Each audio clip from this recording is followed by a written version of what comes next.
BNP স্বেচ্ছাচারীদের প্রতিবাদ জানিয়ে মাঠে আসি, মাঠে থাকবো। ইনশাল্লাহ আমাদের ন্যায্য অধিকার আমরা আদায় করে ছাড়বো। আমরা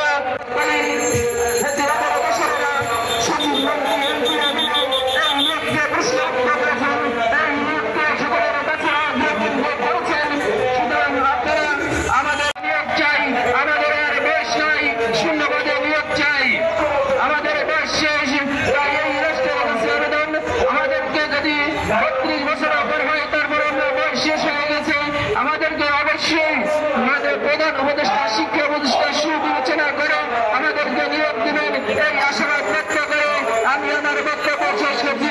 ধন্যবাদ সকলকে।